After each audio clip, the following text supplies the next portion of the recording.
Le grand forum Fréquence Évasion. Les politiques s'expriment en toute liberté. Fréquence Évasion, le grand forum, c'est dans quelques instants. Dans quelques instants, le grand forum sur Fréquence Évasion, nous recevrons François Durper pour la parution de son livre La Présidente. À tout de suite. Fréquence Évasion.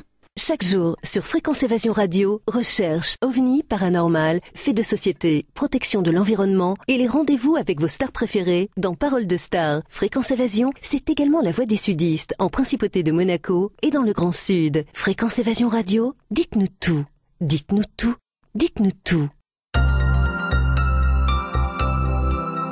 Fréquence Évasion. François Durper, bonjour, merci d'être avec nous.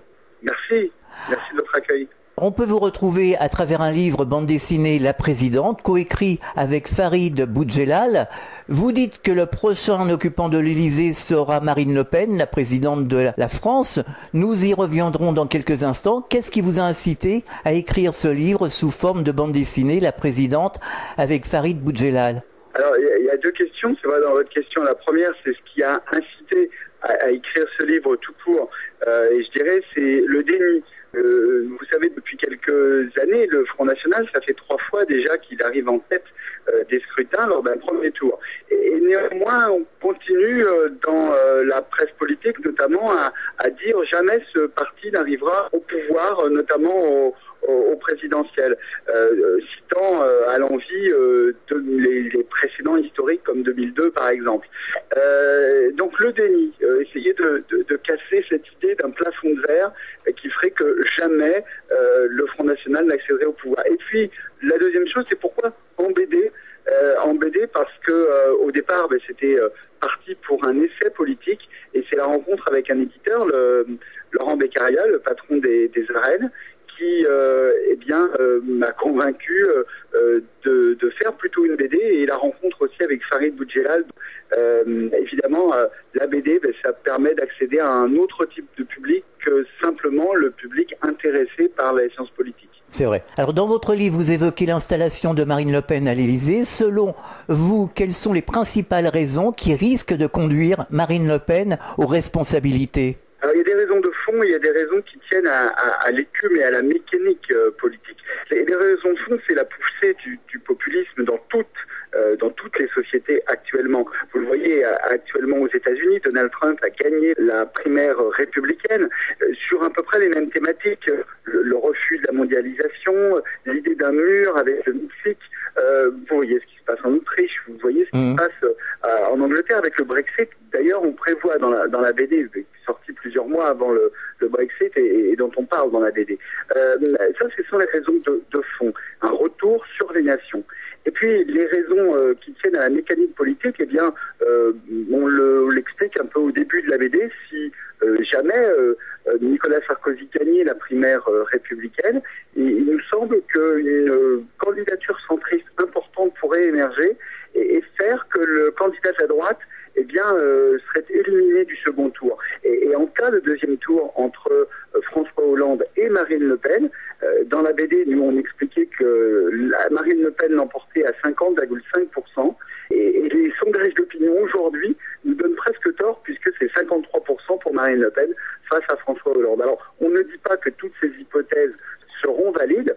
Certains nous disent d'ailleurs, vous avez peut-être tort sur 2007, vous aurez peut-être raison sur 2022, mais en tout cas, il y a une mécanique possible pour que cette situation arrive. Donc l'idée, c'était de se projeter dans cette hypothèse et de montrer aux Français ce que seraient les 100 premiers jours de Marine Le Pen à l'Élysée. Alors vous parlez également des premières mesures que prendrait Marine Le Pen si elle était élue, si Marine Le Pen arrive au pouvoir, bien sûr. Selon vous, que risque-t-il de se passer dans les semaines qui vont suivre son élection?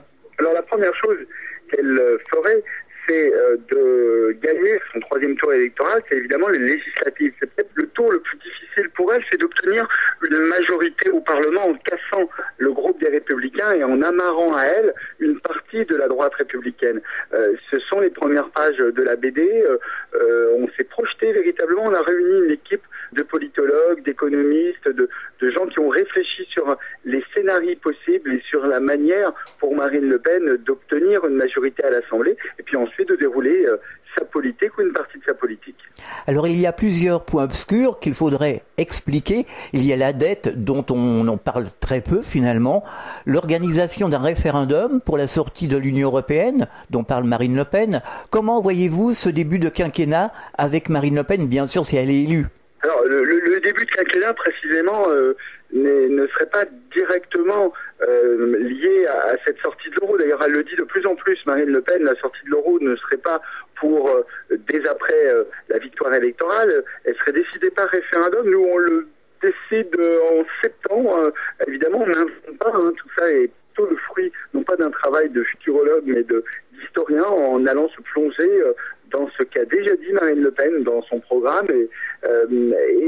En fait, l'idée, c'est d'essayer de voir ce que produirait économiquement cette sortie de l'euro par référendum des Français.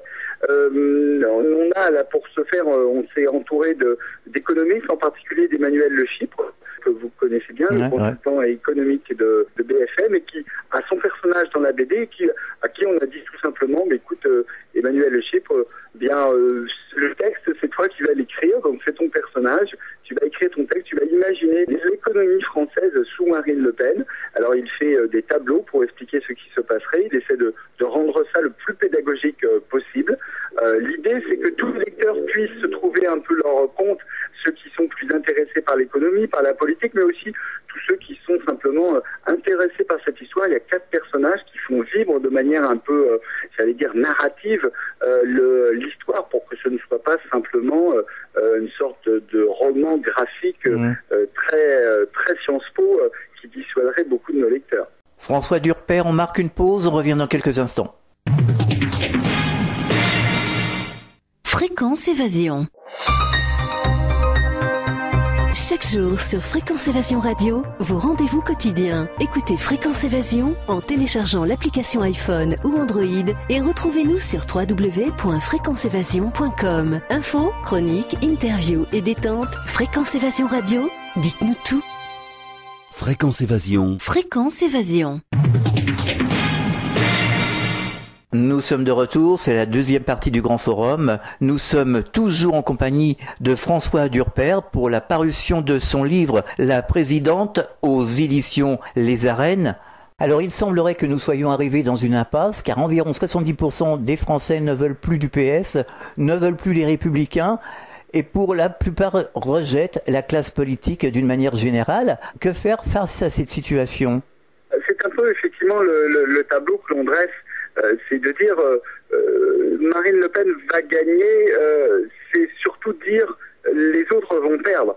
Et souvent, les journalistes politiques disent elle ne peut pas réunir 18 millions de voix. Peut-être qu'elle ne réunira pas, comme François Hollande ou comme Nicolas Sarkozy avant lui, 18 millions de voix. Peut-être qu'elle réunira moins de voix, mais que l'abstention lors de cette présidentielle sera plus importante. Pour le moment, ce qu'on a constaté dans des élections intermédiaires, notamment les régionales, on a constaté un sursaut républicain. Mais ce sursaut républicain ne se produirait peut-être pas si c'était la gauche face au Front National. Ça n'a jamais été essayé dans l'histoire de la Ve République.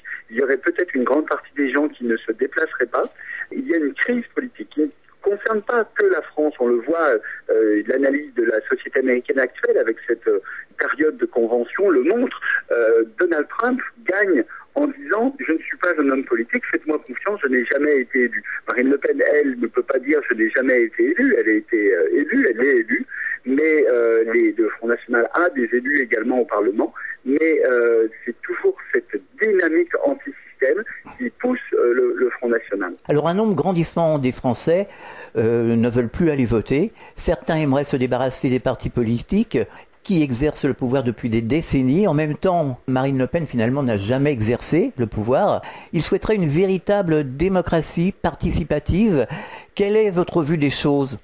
Alors effectivement, c'est un petit peu ce qu'on montre à travers nos 4 personnages, c'est le désir de démocratie, l'envie de démocratie de ces sociétés.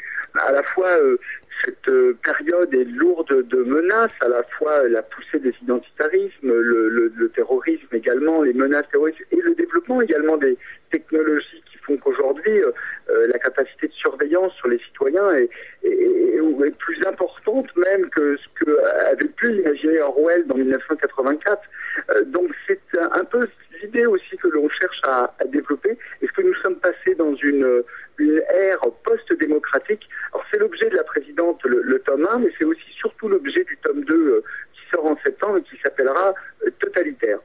D'accord. Alors les internautes nous disent qu'il y a que les médias nationaux qui acceptent de parler des partis politiques traditionnels. On a l'impression que ça n'intéresse plus grand monde à voir la réaction des Français sur les réseaux sociaux.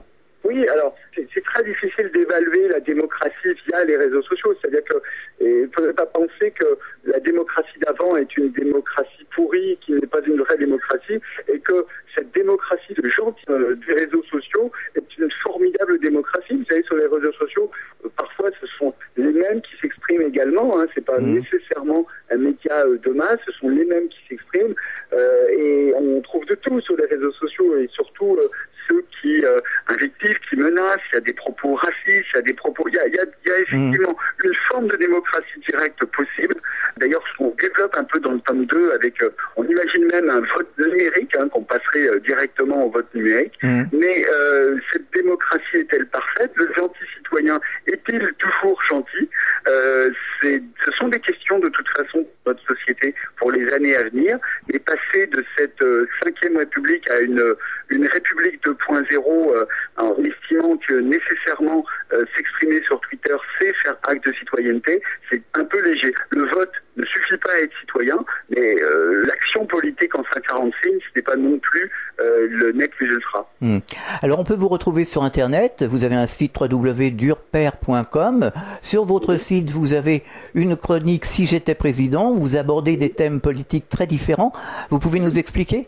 Oui. L'idée, c'est qu'effectivement, je peux être sévère sur cette démocratie numérique. En même temps, je ne sais pas dire qu'il faut s'abstenir et ne pas participer à cet échange. C'est aussi l'échange possible avec le reste du monde, avec les citoyens, la possibilité d'interagir, de dialoguer au quotidien, d'échanger aussi de manière complètement horizontale et démocratique. Ça aussi, c'est possible par les réseaux sociaux. Donc, ce sont des formidables chances pour demain, mais ce sont aussi des menaces. On le voit parfois si tout cela n'est pas du tout contrôlé et si tout cela ne débouchait que sur un monde virtuel d'où les relations réelles, physiques, seraient totalement absentes. Je vous prends un exemple que je connais particulièrement, ce sont les sciences de l'éducation. Imaginons un monde où on ne serait éduqué qu'à distance et via les technologies, sans rencontre de pairs, PAIR et d'enseignants. Ça se développe aux États-Unis. Il y a désormais 1 500 000 enfants qui sont en homeschooling. C'est possible, évidemment, mais est-ce que c'est souhaitable? C'est une autre question. Est-ce que vous auriez un message adressé aux auditeurs? Je suis peu adepte des leçons, il n'y a pas de choses particulières. Simplement, je rencontre beaucoup de réunions en province, en région, et puis également dans les régions outre-mer, autour de la présidente. Beaucoup d'échanges très intéressants, très fructueux. Et c'est aussi à cela que permet également les textes, les livres, l'écriture.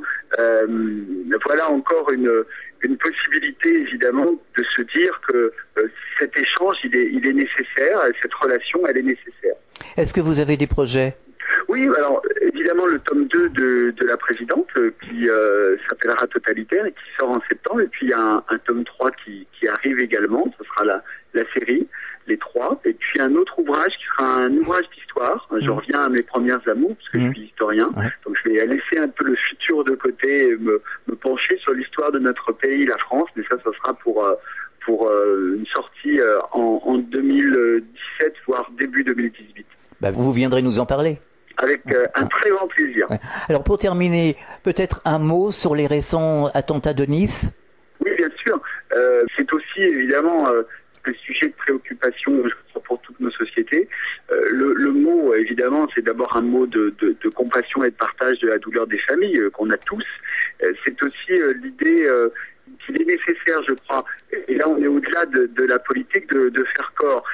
Pas nécessairement de faire corps autour de responsables politiques, que que certains disent aujourd'hui irresponsable, mais de faire corps, de faire société, de faire deuil commun, ça c'est nécessaire. Alors même s'il y a des critiques peut-être légitimes sur des dirigeants politiques, c'est très très différent de ce qui s'est passé lors des premiers attentats, et bien que la société en revanche reste soudée autour de ces valeurs communes. Alors, La Présidente, un livre, bande dessinée, un très beau livre en tout cas, hein, très intéressant à découvrir aux éditions Les Arènes. François Durper, merci d'avoir participé à cette émission et bon courage pour la suite et à bientôt sur cette antenne, j'espère. Merci, avec très grand plaisir. Au revoir.